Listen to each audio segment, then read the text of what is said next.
Bien, bonjour à toutes et à tous. Nous allons débuter cette conférence, cette table ronde qui porte sur entreprise et transition digitale, comment démarrer un projet de GED, cloud et collaboratif.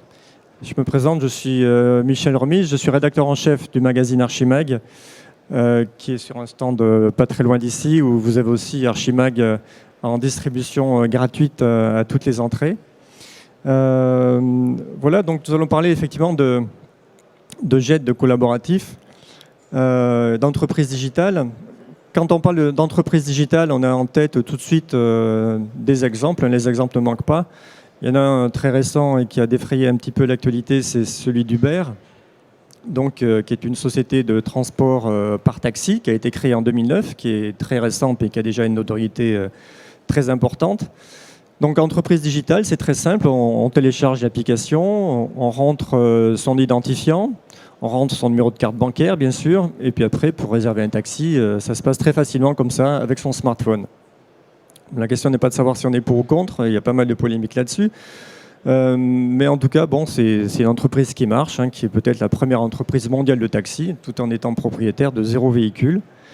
Voilà. Mais tout le monde n'est pas un pure player du digital. Donc, nombre d'entreprises doivent partir d'un modèle plus traditionnel. Et donc, il y a toute une démarche qui est à faire pour petit à petit rentrer dans le monde du digital. Et donc, c'est ce qu'on va voir lors de à travers cette conférence, notamment en posant les questions de GED et de collaboratif, et bien sûr de cloud.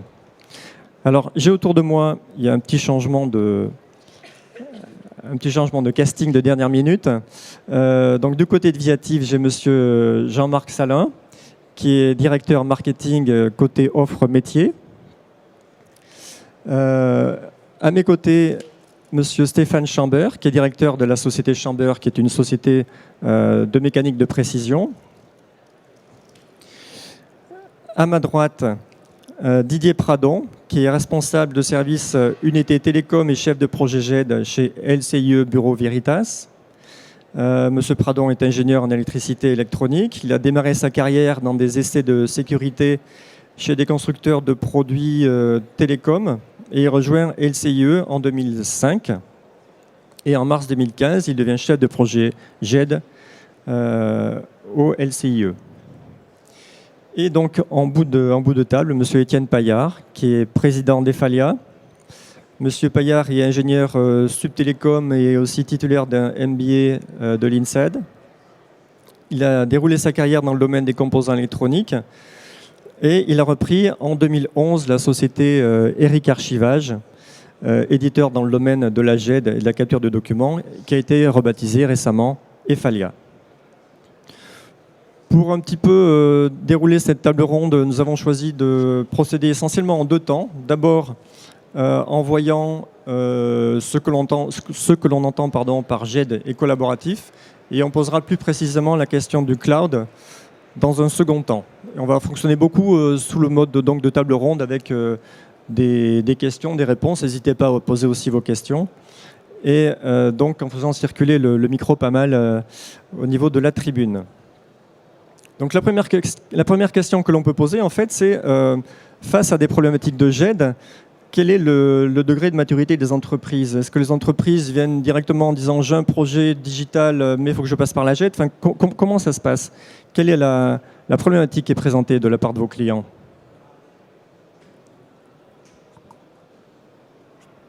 Je pense que la meilleure réponse qu'on peut aborder, c'est peut-être de laisser la parole à notre client Chambert, qui va vous exposer comment il a finalement abordé cette problématique et puis quels ont été les éléments de choix.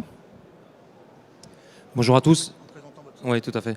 Donc Stéphane Chambert, je suis dirigeant de la société Chambert, qui est une société familiale, 3e génération, de mécanique de précision, une petite TPE de 11 salariés dans le 95. Pourquoi je suis venu à la GED? Pour la simple et bonne raison, c'est que je travaille nos donneurs d'ordre sont dans l'agroalimentaire principalement, même si on tend à évoluer vers d'autres secteurs d'activité. Et en 2013, nous avons été certifiés ISO 9001, donc avec des processus, des procédures, etc.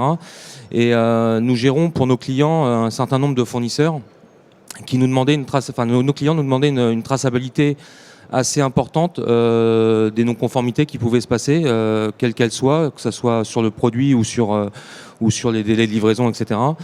Donc on a contacté la société Axam Visiative pour pouvoir acquérir une solution GED avec un serveur, puisque j'ai acquis un serveur pour pouvoir héberger cette solution, et de pouvoir avoir une solution sous VDoc, qui est le logiciel qui nous permet de tracer correctement nos processus.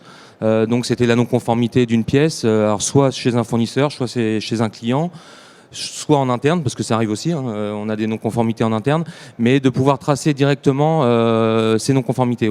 Avant d'avoir mis ce processus en place, ça nous prenait à peu près 45 minutes de pouvoir mettre sur Word la bonne fiche qui va bien, l'enregistrer au bon endroit, d'avoir une traçabilité dans un tableau Excel. Et tout cela a fait qu'avec la solution VDoc, aujourd'hui, on est sur un quart d'heure de traitement de l'information qui nous permet de nous rapprocher à la fois de nos fournisseurs et de nos clients, de pouvoir informer en temps réel pratiquement une non-conformité qui peut se produire. Donc voilà un petit peu le retour sur expérience. En tout cas, pour une société comme la mienne, ça nous permet de nous recentrer sur notre métier, qui est pas de traiter de la non-conformité principalement, mais d'usiner des pièces mécaniques. Voilà. Donc on parlera encore un peu plus du détail de pourquoi une GED a répondu aux besoins. Finalement, si on peut tirer la leçon de cette première présentation, c'est finalement que la problématique d'abord est métier. C'est-à-dire que la problématique, c'est de gagner en rentabilité, en efficacité interne. Et donc on le voit dans le domaine de l'industrie mécanique, qui est un domaine je dirais dans l'industrie, c'est un domaine où les choses bougent assez lentement, même si on entend beaucoup parler d'Airbus et autres. C'est quand même des domaines où il y a beaucoup de technologies, mais qui évoluent lentement. Et les places sont à tenir, elles sont difficiles à tenir, notamment liées à la concurrence globale dont on parle tout le temps. Hein. Et donc la problématique de GED, on l'entend, c'est d'abord résoudre un problème finalement métier, qui est de bien gérer des données, d'avoir une traçabilité sur les données.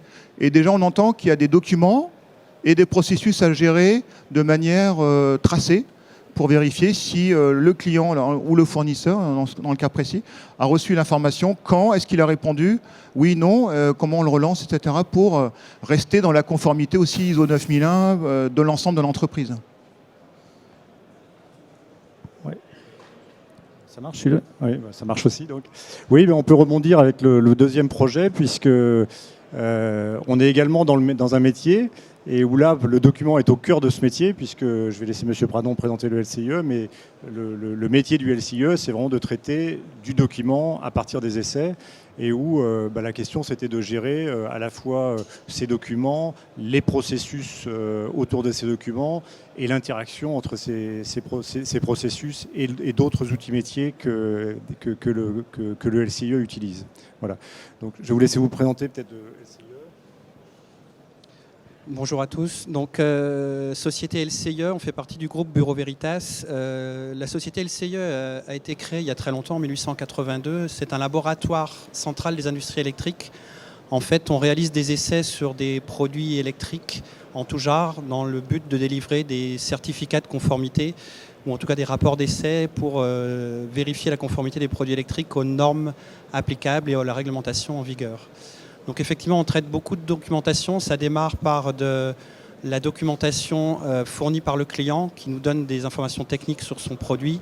Et après, nous-mêmes, on génère un certain nombre de documentations en interne, des résultats d'essai, des rapports d'essai, des certificats d'essai. Tout ça doit être effectivement tracé, archivé. Et donc, jusqu'en 2015, on faisait ça de manière papier. Et on a choisi, à partir dès 2014, de lancer un projet de GED pour passer de la gestion papier à la gestion électronique des documents, et puis surtout donc, pour informatiser nos processus documents et harmoniser tout ça. On va passer au slide suivant. Donc ça, c'est Ephalia. On passe. Alors, sur notre projet GED, donc j'en ai déjà un petit peu parlé, le but c'était de dématérialiser tous nos documents à partir des dossiers techniques clients, tous les rapports produits par notre société, rapports et certificats, et tout ça en interaction avec des outils existants qui étaient Salesforce, un outil de gestion de nos offres commerciales, et un ERP interne qui nous permet de faire notre suivi on va dire de production. Et tout ça dans une organisation multisite, puisqu'on est basé sur différents sites en France, le plus important étant en région parisienne, mais on a également des antennes en province. Et donc le but était de mettre en place cette GED sur tous nos sites pour que tout le monde ait le même outil et puisse avoir accès à la même information. Donc voilà, on a intégré ce système de GED depuis la demande du client et la réponse de notre société avec un devis, jusqu'à la fin où on va mettre à disposition nos documents auprès du client. Et tout ça en liaison avec toutes les interactions physiques que l'on a tout au long de notre projet, qui sont des vrais essais, des gestions d'échantillons. Tous les documents accessibles à tout le monde pour tous les sites, et puis surtout une sécurisation de l'archivage, puisqu'on passe sur de l'archivage électronique au lieu de l'archivage papier. Donc on a choisi effectivement la solution File Director de la société Efalia, qui permet non seulement donc, de gérer l'archivage des documents, mais surtout de générer des workflows et des processus au niveau des documents. Donc, je ne sais pas si vous voulez en parler peut-être un peu plus. Oui, par rapport donc aux objectifs et au contexte de ce projet, les points clés du produit, c'est son moteur de workflow qui est extrêmement puissant pour du workflow documentaire.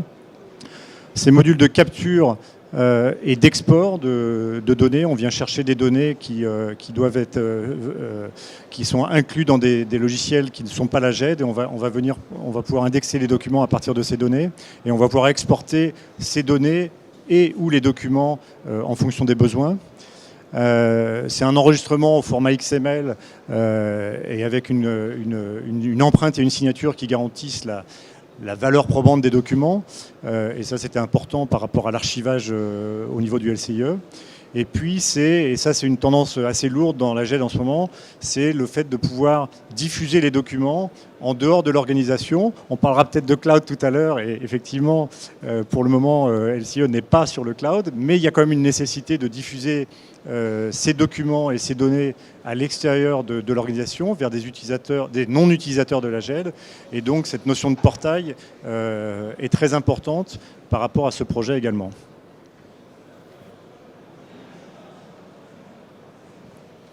Bon, ça rapidement, c'est un petit peu comment on a déroulé notre projet. Il s'est étalé sur à peu près 1 an et demi. 2014, ça a d'abord été la recherche de solutions. On est passé par ce salon effectivement pour rencontrer différents professionnels de la GED. On a fait le choix donc, de la société Efalia avec l'outil File Director en octobre 2014. Et ensuite, on a commencé par une phase de rédaction de spécifications fonctionnelles avec les personnes d'Efalia. Ensuite, eux, ils ont fait le paramétrage et le développement spécifique de l'outil pour notre application. On a formé tous nos utilisateurs, qui sont à peu près 250 personnes quand même, qu'on a formés sur l'été dernier. Et on a lancé notre outil de GED en octobre l'année dernière. Donc ça fait aujourd'hui 6 mois pile qu'on a lancé notre outil. On gère beaucoup de documents à titre d'information. Aujourd'hui, on est déjà à peu près à 30 000 documents gérés depuis 6 mois dans cet outil.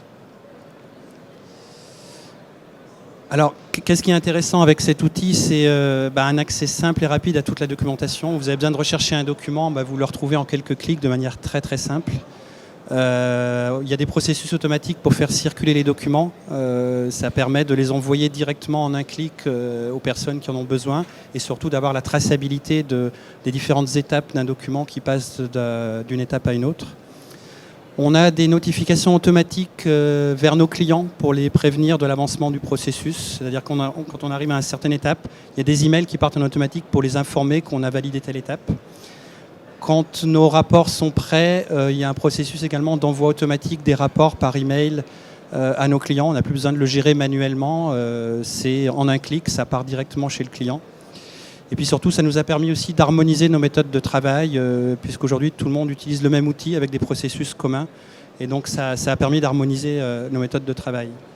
Le dernier point que j'ai mis, qui est très intéressant, c'est une meilleure visibilité de l'état d'avancement d'un projet, puisqu'aujourd'hui, il suffit de consulter dans cet outil, de voir un document ou une affaire, dans quel processus elle en est, dans quel état elle en est. On a tout de suite la vision de où en est le dossier, où en est l'affaire. Bon, évidemment, il y a encore des points à améliorer. C'est un projet qui est assez récent pour nous. Les utilisateurs ont encore besoin de se perfectionner, d'être très rigoureux pour l'utiliser. Et puis, au fur et à mesure qu'on utilise cet outil, on voit qu'on est obligé d'adapter un petit peu les processus qu'on a mis en place avec la société Efalia. Mais ça, c'est normal, c'est la vie d'un outil de tous les jours. Et enfin, on va passer tout de suite au dernier slide, on en a parlé un petit peu, on a déjà des projets d'évolution de ça, c'est-à-dire que on parlait tout à l'heure de portail web, effectivement aujourd'hui on diffuse nos délivrables avec un simple lien de téléchargement, on envoie un email et le client reçoit un lien, il télécharge son document directement. Demain on voudrait lui mettre à disposition ces documents sur un portail web où il va retrouver l'ensemble des documents d'une affaire donnée et il téléchargera ce qui l'intéresse au moment où il l'intéresse. Voilà. Et puis l'étape suivante ce sera aussi éventuellement que nos clients puissent nous déposer des documents sur un portail et que ces documents puissent se redéposer automatiquement dans notre GED, ce qui nous permettra d'alimenter également notre GED à partir de l'extérieur. Donc ça, c'est les évolutions futures qu'on envisage avec la société Efalia. Oui, je voudrais compléter avec une information finalement. Quand on parle de GED, ce que c'était votre première question, c'est comment on aborde un projet GED. Finalement, c'est, et vous parliez d'Uber en termes de transformation numérique des modèles de consommation. Dans l'entreprise, finalement, la problématique, c'est quoi? C'est comment exploiter les technologies nouvelles de l'information, qui ne sont pas si nouvelles, c'est Internet, ça fait 15 ans que ça existe, au profit du fonctionnement de l'entreprise. Et derrière, c'est finalement, on va traiter un domaine qui est assez générique, qui est la numérisation et donc la dématérialisation des informations. Donc dématérialisation dans le sens, non pas du papier au document numérique en fait, finalement. Et derrière, on va dématérialiser quoi? On va dématérialiser des documents, des processus et des transactions. Si vous retenez ça, c'est les points clés, je pense, parce que derrière, ça vient s'associer sur le métier.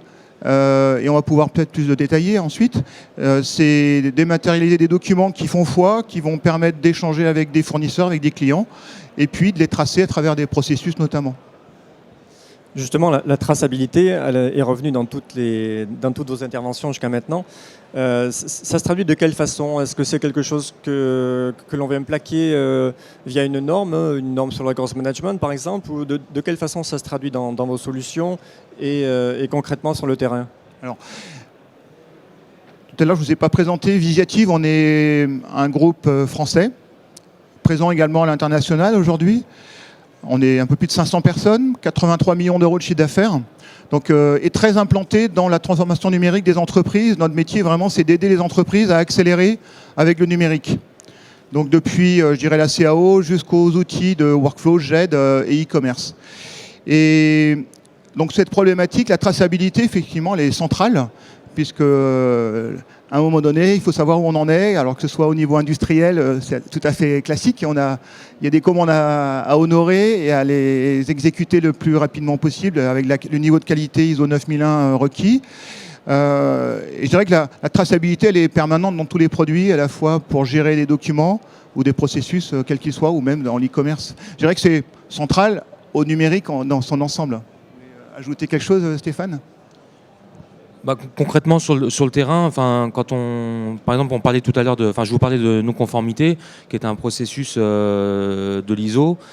Chez nous, ça se traduit par une validation le jour où on a créé la non-conformité sur notre outil VDoc, avec l'heure, etc. Et avec toute la traçabilité des conversations qu'il y a pu avoir ou des échanges de données entre le fournisseur, le client et nous-mêmes. Et tout ça est tracé à la journée près, même à l'heure près, puisqu'il y a un timing avec l'heure. Donc ça se traduit vraiment comme ça sur le terrain, quoi. Et à la base, nous, on travaillait déjà avec nos premiers donneurs d'ordre qui était aussi sur une plateforme collaborative et qu'on échangeait. On avait déjà directement les commandes qu'on venait chercher sur leur plateforme, ce qui nous a aidé à accélérer ce choix vers l'outil VDoc, quoi. Ouais, pour rebondir, la traçabilité, donc c'est l'ADN d'une GED. Hein, c'est vraiment, on trace tout ce qui se passe dans le système.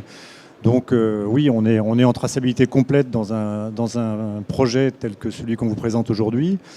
Et je rebondis sur ce que disait Didier. La mise en place de workflow, il y a une traçabilité visuelle qui permet de mieux visualiser où on en est dans nos processus et donc de les monitorer, si vous me passez cette expression, de façon beaucoup plus efficace que quand on est en mode papier encore, quoi. Donc oui, la traçabilité, c'est essentiel. C'est un résultat essentiel de cette dématérialisation et de cette mise en place de GED. Est-ce que ça a une influence sur la méthode que vous appliquez pour concrètement mettre en place ces solutions? Est-ce que vous dites, voilà, c'est une méthode de records management qu'il faut mettre en place ou comment ça se passe?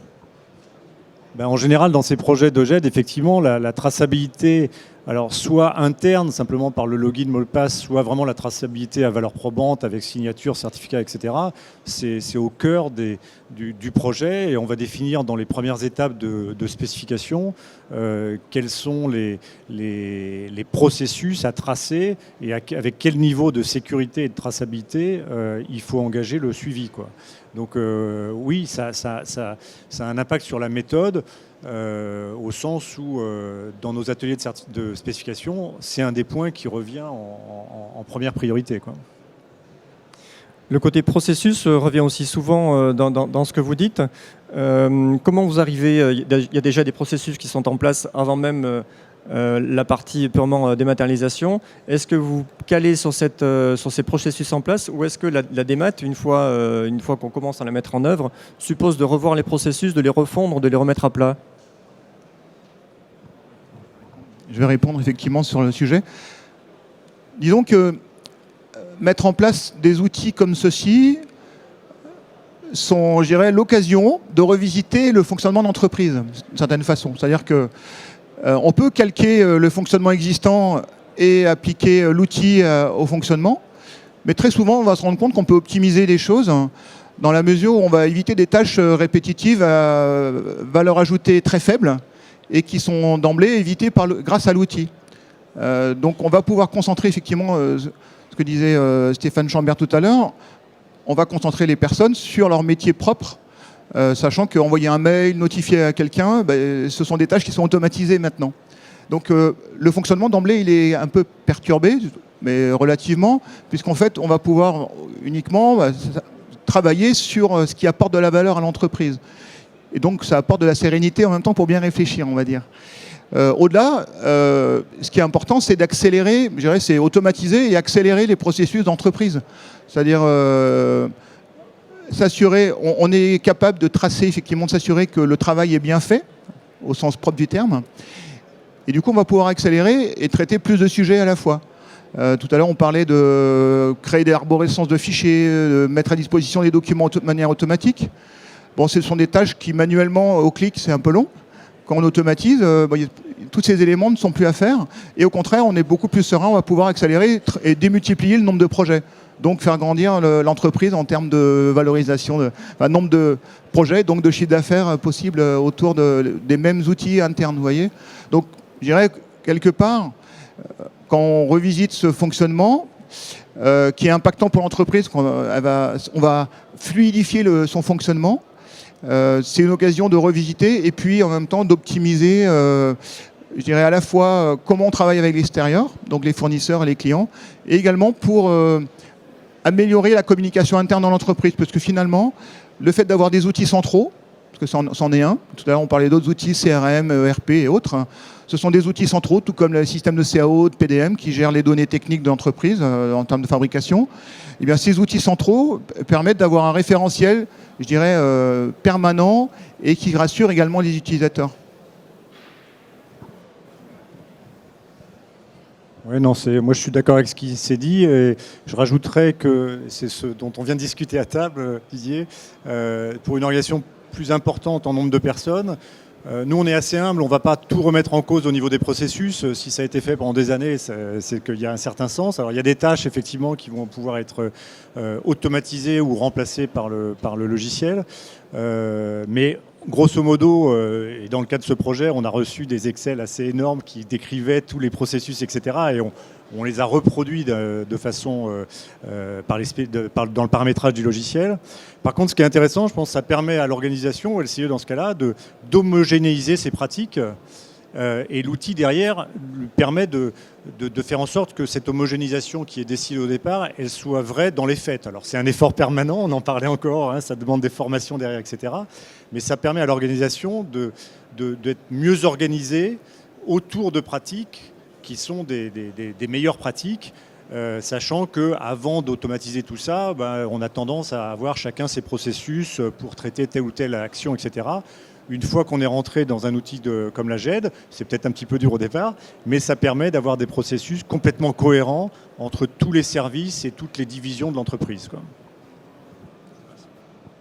Alors justement, cohérence entre services, est-ce que ça passe aussi par une couche de collaboratif ? On parle que de ça là. Enfin, dans ce qu'on a mis en place, c'est du collaboratif à l'échelle de toute l'organisation, quoi. Hein. Depuis, on traite depuis le devis qui part chez le client, qui passe par le Salesforce avec une interconnexion avec les données qui sont dans Salesforce, etc. Ça part, le client va envoyer ses échantillons pour les tests. Et là, il y a des échanges d'informations entre l'ERP et donc quasiment la totalité de l'entreprise a été formée à l'outil. Je pense, on peut dire ça, non, Didier ? Oui, c'est à peu près la totalité effectivement du service commercial, les services qu'on appelle producteurs qui vont réaliser les essais, et jusqu'au service support qui gère la facturation, qui gère l'ouverture des affaires en interne, etc. Donc aujourd'hui, à part notre service comptabilité qui gère sa comptabilité en dehors de cet outil, sinon tout notre processus lié au dossier client, en tout cas, passe à travers cet outil, de la demande du client jusqu'à l'envoi des délivrables à la fin, quoi. Et avec l'archivage de tous les documents de l'affaire, quoi. Effectivement, on parle d'outils transverses, d'outils centraux, qui effectivement impactent toute l'entreprise, parce que une fois qu'ils sont en place, finalement, ça crée des nouvelles opportunités internes. J'ai un exemple, alors Stéphane pourra peut-être nous répondre là-dessus aussi pour son cas présent dans l'industrie mécanique, mais j'ai également en tête, ce que vous évoquiez, me faisait penser à un client qui dispose de 8 bureaux, qui distribue des machines agricoles, donc pour des agriculteurs, et qui avait une problématique de partage d'informations entre les 8 bureaux. Et finalement, les processus qui ont été donc numérisés dans l'outil sont pilotés par le directeur général lui-même, tout comme Stéphane pourrait le faire avec nos outils. Il dessine les processus et il met à jour en permanence. Et on se rend compte, finalement, dans la vie du produit et de l'expérience de cette transformation numérique, finalement, on se rend compte, là, il manque une petite chose, il faudrait que je rajoute parce qu'il y a une demande interne nouvelle, parce qu'il y a de plus en plus de personnes qui utilisent l'outil aussi, comme c'est du web, c'est facile à partager. Et je dirais c'est l'opportunité, je dirais que c'est l'usage qui fait évoluer également le paramétrage qui va être réalisé dans l'outil. Et donc, je dirais qu'il y a une première version dès la mise en production, je dirais, de l'outil. Et au fur et à mesure, on va le faire évoluer pour s'adapter aux nouveaux modes de consommation interne de l'entreprise, finalement. C'est apporter des réponses nouvelles et puis des paramétrages nouveaux qui sont réalisables, pour le coup, par les personnes internes de l'entreprise. Ouais, juste un complément par rapport à une société comme la mienne, donc 11 salariés, et déjà l'ISO, quand j'ai annoncé à tout le monde qu'on allait être ISO, c'était un peu le cauchemar pour tout le monde. On a réussi à démocratiser l'ISO en simplifiant les processus et les procédures.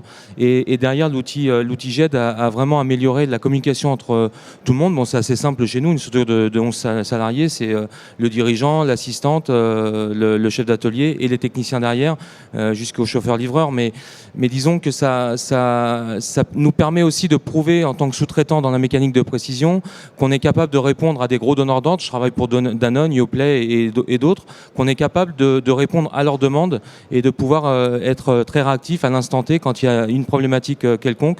On leur répond, on formalise les choses et tout est lié à l'outil GED. Et ça nous permet aussi d'accroître notre chiffre d'affaires, parce qu'une société qui répond à tous ces arguments-là, on a plus la facilité d'avoir des commandes, quoi. Voilà. Donc effectivement, c'est un point à retenir également de cette intervention, c'est que la problématique numérique s'adresse autant aux TPE, PME qu'aux entreprises de taille moyenne à grande. Et il ne faut pas être uniquement un grand compte du CAC 40 pour pouvoir mettre en place des outils de GED ou de gestion de workflow. Toute entreprise est concernée. Et finalement, également, je dirais en global, nous, c'est ce qu'on rencontre tous les jours, c'est que le numérique, au sens large, concerne tous les métiers de l'entreprise. Et c'est vrai qu'on apporte des solutions transverses qui fluidifient le partage d'informations, quelle qu'elle soit. Bien entendu, fortement orientées sur le métier de l'entreprise et des utilisateurs. Merci. À ce stade, y a-t-il des questions dans la salle ? Je ne vois pas de doigts se lever. On va peut-être enchaîner sur la question du cloud, dont on a peu parlé, même pas parlé du tout jusqu'à maintenant. Est-ce que ce que vous mettez en place comporte un volet cloud, ou est-ce que ce n'est pas forcément demandé par les clients ? Est-ce que ce n'est pas forcément nécessaire non plus ? Alors oui, absolument. Je dirais que chez Visiative, le cloud, c'est un sujet qu'on maîtrise depuis presque 10 ans maintenant. Je dirais par une force naturelle, parce qu'en fait, on a abordé très, très tôt des projets pas uniquement de GED, mais également d'e-commerce. Et le web, l'e-commerce, c'est déjà web, donc c'est assez naturel de le mettre en SaaS sur un serveur cloud, on va dire, dans les nuages. Maintenant, on appelle ça les nuages. Et je dirais que c'est un mode de consommation. Alors, finalement, le cloud, c'est quoi? C'est d'héberger sur un serveur que vous ne maîtrisez pas, vous dédiez, je dirais, l'informatique à un tiers. Alors, en interne, nous-mêmes, on utilise des outils en cloud, hein, notamment en CRM, avec les leaders qui ont été cités tout à l'heure sur le slide. Toujours est-il qu'aujourd'hui, je dirais, l'utilité du cloud, elle est évidente, puisque déjà, lorsqu'on a une organisation avec plusieurs bureaux, nous on a un peu plus de 30, l'international, on est obligé de partager des informations, et donc la dimension informatique commence à être problématique pour tout le monde. Et donc il faut un vrai service informatique qui s'en occupe à plein temps, et donc ça demande des ressources et des capacités, des connexions, etc. Ensuite, si on le rapproche de projets tels qu'on les a cités, hein, pour de la GED et du workflow dans l'entreprise, hein, finalement c'est une aide au démarrage, puisque finalement la plateforme est déjà là. On va pouvoir... Donc il y a deux choix finalement. Stéphane Chambert a fait le choix aujourd'hui d'acheter son propre serveur, parce qu'il y a des problématiques aussi de confidentialité, vous pourrez nous en parler. Et donc de sécurisation du savoir-faire dans l'entreprise. Mais je dirais que ça a ses limites. Ce serveur, il peut être hébergé aussi chez un hébergeur. Je dirais que ça a ses limites dans le sens où voilà, il y a un équipement, il faut le rentabiliser, le rénover, etc., régulièrement, le faire évoluer. Quand on est en cloud, finalement, c'est le prestataire, nous-mêmes en l'occurrence, qui assurons cette évolutivité. La plateforme, elle évolue naturellement. Et la gestion des évolutions, elle est assurée par le prestataire. Si vous combinez ça avec notamment de plus en plus d'applications mobiles, pour le professionnel également, sur tablette par exemple, on dirait que c'est un dispositif assez naturel. Vous allez installer l'application comme vous le faites pour votre téléphone, vous allez installer l'application depuis le store d'entreprise ou depuis un store public, l'installer sur votre ordinateur, donc tablette d'entreprise, professionnelle. Vous vous connectez avec l'application sur le serveur en cloud et vous êtes capable de travailler tout de suite. En 10 minutes, vous êtes opérationnel sur le terrain. Donc je dirais que c'est une aide au démarrage qui est quand même redoutable et qui donne une souplesse également en termes de fonctionnement. Si demain, je ne vous le souhaite pas, mais il y a un incendie ou un gros incident, on va dire, dans l'entreprise, on est capable de réagir vite en disposant au moins les commerciaux et puis le personnel effectif très rapidement avec ces outils nouveaux. Encore une fois, le cloud, je pense que ça a l'avantage, c'est qu'on va pouvoir consommer à la demande. On entendait beaucoup parler, je dirais, dans certaines périodes de l'informatique de on-demand, d'avoir des applications on-demand. Bon, c'est vraiment ce qu'on rencontre aujourd'hui. C'est pouvoir consommer, pourquoi pas même payer sa GED ou son workflow aux documents publiés ou transités, etc. Pourquoi pas? Donc ça, c'est des processus nouveaux, c'est des méthodes de consommation. On parle de consumérisation de l'informatique, on en est proche. Hein. C'est ce que vous faites aujourd'hui aussi de manière classique. De plus en plus, on parle d'économie de partage, hein, pour le bricolage, pour du covoiturage, on en parle beaucoup également. On parlait d'Uber, mais il y en a d'autres. Et je pense que la problématique de consommation à l'usage, finalement, on va la retrouver également de plus en plus dans nos métiers, dans l'informatique, pour avoir un démarrage rapide, encore une fois, une adaptabilité, une souplesse, et puis en même temps, on décharge le chef d'entreprise d'une problématique informatique importante.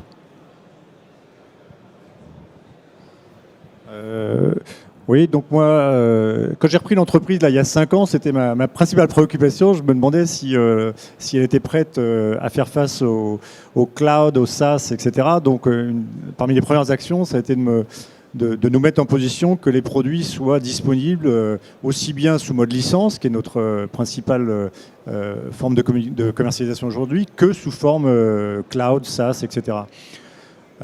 Parce que c'est une tendance lourde, parce que c'est quand même à la mode, confère ce que fait Documation avec le thème, etc.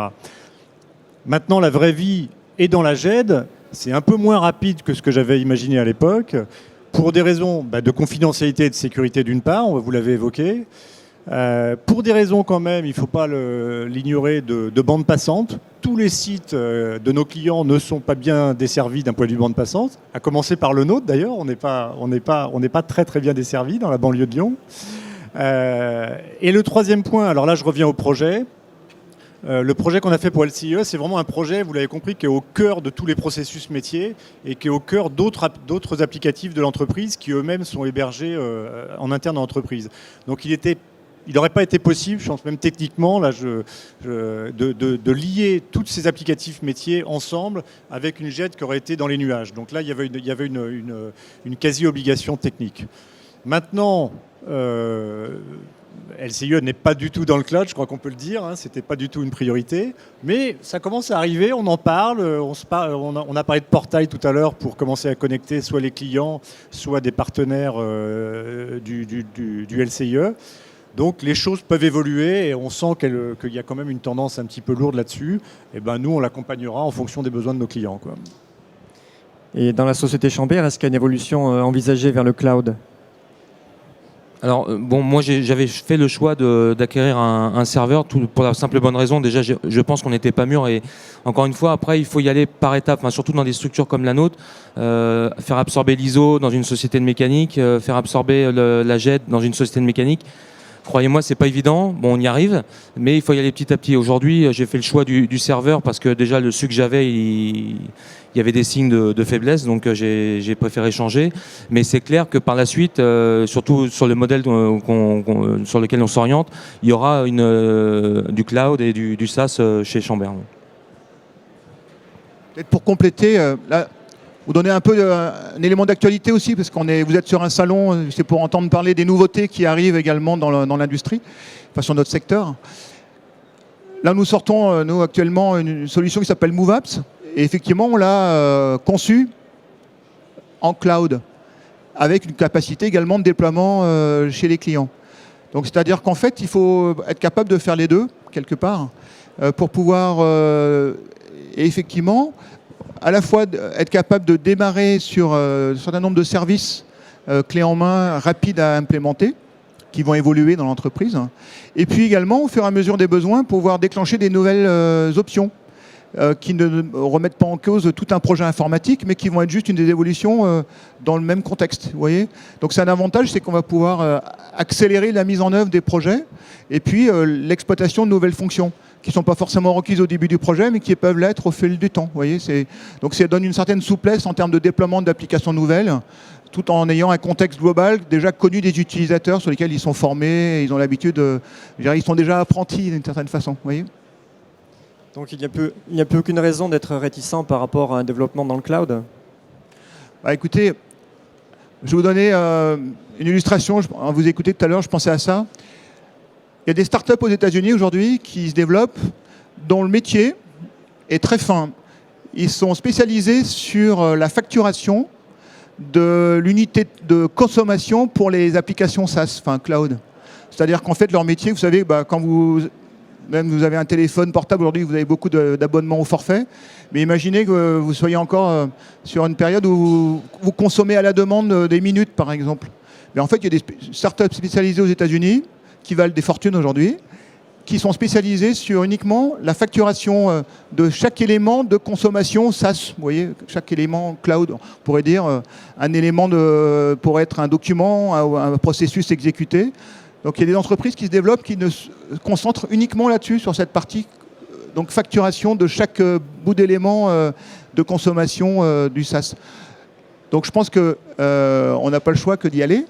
C'est une aide phénoménale, même pour les éditeurs nous-mêmes, parce qu'en fait, on arrive à déployer, grâce au cloud, on peut déployer plus rapidement des applications, les faire tester par plus de personnes également, sans se poser, je dirais, des problèmes d'infrastructure. Puisqu'en fait, aujourd'hui, il y a énormément d'outils informatiques qui permettent de créer un serveur virtuel de manière rapide et d'y associer des applications. Là, je vous dis, on a déployé, par exemple, je vous donne une illustration parce que c'est toujours un peu virtuel tout ça. On a déployé pour un client lyonnais qui s'appelle Babola, je vais le citer, une application mobile de prise de commande pour leurs commerciaux sur 60 commerciaux à travers le monde. Ils ont démarré en janvier. Et donc ça fait 4 mois maintenant qu'ils l'exploitent de manière, 3 mois et demi de manière industrielle. Ça a été déployé dans le monde entier, ils ont formé les commerciaux. Et tout ça sans déploiement informatique lourd, puisqu'en fait ils installent depuis le store Microsoft et ça vient naturellement sur la plateforme. Il suffit de comprendre après comment fonctionne l'application pour envoyer les commandes en centrale à Lyon sur le stock central. Donc dans le système de gestion, comme ça a été exposé tout à l'heure. Donc c'est totalement intégré aussi au système de gestion, à l'ERP. Donc vous voyez, en fait, déployer des projets comme ça au niveau international, précédemment, ça nécessitait plus de travail, puisqu'il fallait préparer les PC, s'assurer qu'ils étaient conformes d'un point de vue linguistique à tout l'environnement de l'utilisateur, le commercial ici. Alors qu'aujourd'hui, tout ça s'est déployé à travers le web, de manière naturelle, depuis un store, un serveur web pour la formation métier d'entreprise, et puis l'application fait la jointure dans tout ça. Donc je dirais que cette problématique que je vous expose là rapidement sur un projet global, finalement on la retrouve sur tous les projets, même internes aux entreprises, même si on n'a pas forcément des utilisateurs dans le monde entier. Le fait de pouvoir déployer, encore une fois, simplement, sur des problématiques simples, et puis en faisant en sorte qu'on ait également une capacité de monter en capacité. Si on veut, tout d'un coup, on a un nouveau projet important, et vous avez éventuellement des intervenants externes, on va parler de travail temporaire, mais imaginez que vous ayez besoin de doubler la capacité de l'entreprise avec le cloud, c'est possible. Vous voyez, donc ça donne une capacité d'évolutivité, la scalabilité, on va dire, qui est possible sans effort ni onéreux, ni informatique lourd. Merci. Avez-vous des questions sur ces questions, soit de cloud, soit de GED, ou les deux ensemble? Oui, monsieur. Je ne sais pas s'il y a peut-être un micro baladeur quelque part.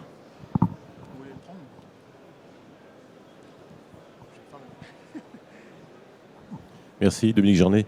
J'ai une question d'ordre plus général en fait par rapport à ce qui se passe sur le marché actuellement de l'informatique. En général, on a des outils de GED, on a également en fait du réseau social qui se développe, on a des contraintes liées à la dématérialisation et en fait toutes ces briques qui se rajoutent les unes aux autres en fait ont tendance en fait à se fondre de plus en plus. En tous les cas, les contraintes sont là en termes de temps. Comment vous gérez en fait la pérennité d'un choix, la pérennité d'outils pour un client qui doit s'investir et donc investir et alimenter sa GED par des processus, par des documents et par la suite en fait répondre aux obligations de dématérialisation, enfin tout ce qui vient ensuite par la suite. C'est le choix de la pérennité de l'outil en fait. Monsieur Payard. À mon avis, un des éléments de réponse, c'est ce que j'ai présenté quand j'ai parlé de File Director au niveau de la capacité à s'interconnecter avec différentes applications. Effectivement, on ne sait pas de quoi demain sera fait en termes de réseaux sociaux, de CRM, etc. Donc cette capacité d'une GED en particulier à venir capter des informations, en exporter, etc., pour se situer un peu au centre du SI, c'est une qualité fondamentale de la solution et je pense que c'est ce qui a été apprécié dans le cadre de ce projet, quoi. Demain, d'ailleurs M. Prand en parlait, il y a des évolutions. Si un client décide d'utiliser une application différente, une interconnexion avec la GED se fait de façon relativement aisée. Je veux dire, il s'agit simplement de s'échanger des données, des choses comme ça, quoi. Ça me paraît être la réponse à la question que vous posez.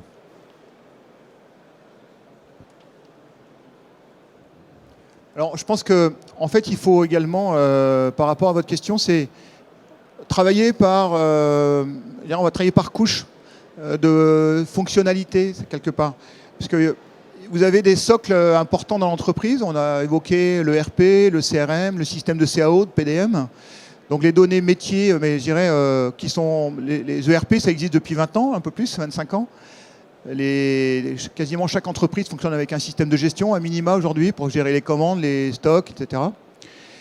Et ces outils, effectivement, on va continuer à les exploiter et les étendre avec des outils transverses qui viennent compléter ce dispositif, je dirais, existant. Et donc, c'est des couches qui fonctionnent en plus en mode web aujourd'hui, pour l'essentiel.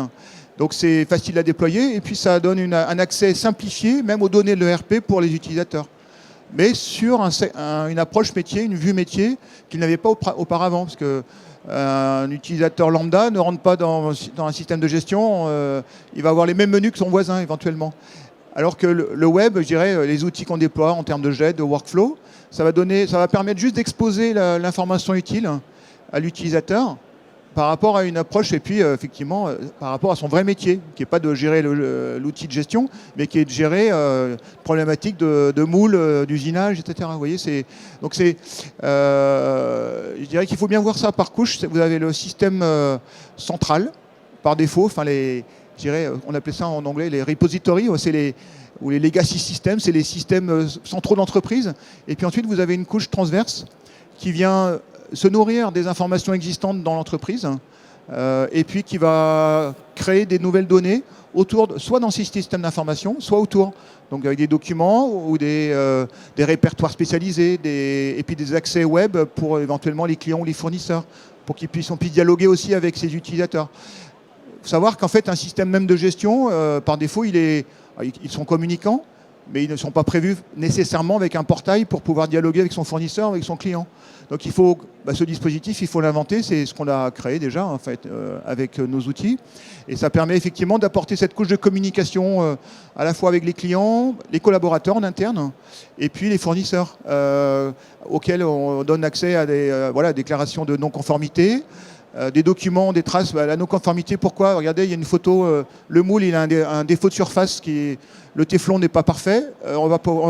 Nous ne pourrons pas usiner le moule parce que sinon notre client PSA va le refuser. Vous voyez, et ces notions qui étaient un peu complexes je dirais, historiquement, aujourd'hui prennent une nouvelle nature. Vous voulez compléter, Stéphane, là-dessus? Non, 30 secondes. Pour illustrer tout ça, c'est vrai que ça nous permet d'avoir une communication avec l'écosystème fournisseur-client qui est instantanée. Et pour nous, c'est vraiment que du bonheur de pouvoir se reconcentrer sur notre vrai métier qui est de l'usinage. Voilà, tout à fait. Très bien, merci. On va terminer donc sur cette touche de la GED vue dans un écosystème. Ainsi se termine effectivement cette conférence. Je vous remercie à tous et à toutes d'être venus. Merci aux intervenants.